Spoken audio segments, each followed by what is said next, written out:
League सरकार होगी तड़ीपार।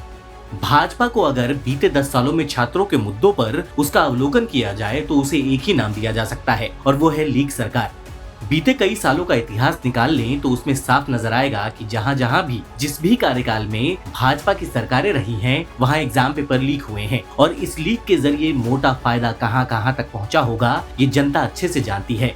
भाजपा ने ये सारे एग्जाम पेपर लीक करवा कर छात्रों के भविष्य को पूरी तरह से बर्बाद करके रख दिया है और ऊपर से नौकरियों की हालत तो पहले से ही बहुत बुरी स्थिति में है, क्योंकि फेकू ने रोजगार पर तो जैसे ब्रेक लगा दिया है। सिर्फ भाजपाई राज में उत्तर प्रदेश की ही बात कर लें तो बड़े कम अंतराल में करीब 3 पेपर लीक हुए। जैसे 17 और 18 फरवरी 2024 को यूपी पुलिस कांस्टेबल भर्ती परीक्षा लीक हो गई, उसके बाद यूपी पीएससी आरओ परीक्षा लीक हो गई और फिर यूपी बोर्ड कक्षा 12वीं की जीव विज्ञान और गणित पेपर परीक्षा लीक हो गई। राज्य में बोर्ड परीक्षाओं की शुरुआत 22 फरवरी से हुई। 29 फरवरी को आगरा में यूपी बोर्ड की 12वीं क्लास के जीव विज्ञान और गणित की परीक्षा पेपर व्हाट्सएप पर लीक हो गया।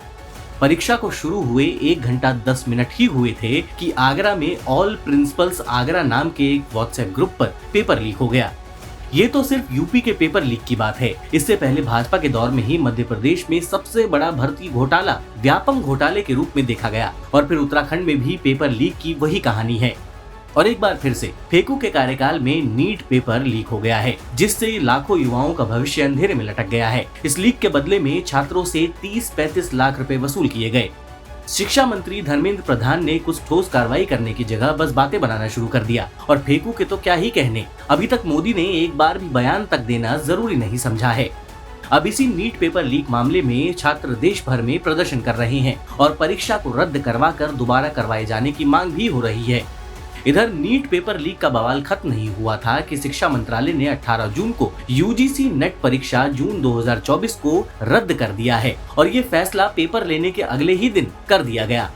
कहा जा रहा है कि शिक्षा मंत्रालय को यूजीसी नेट परीक्षा में गड़बड़ी के इनपुट मिले थे, इसी वजह से एक दिन बाद ही परीक्षा को रद्द कर दिया गया। अरे भाई, ये इनपुट नीट पेपर में क्यों नहीं मिले? कहाँ चले गए थे तब शिक्षा मंत्री धर्मेंद्र प्रधान? और अब नरेंद्र मोदी का तो नाम तक लेने का मन नहीं करता, क्योंकि फर्जी 56 इंची के लिए छात्रों के जीवन से बड़ा उसका अहंकार है। लेकिन देश का युवा भी ठान चुका है कि फेकाधिपति के अहंकार को जरूर चकनाचूर किया जाएगा।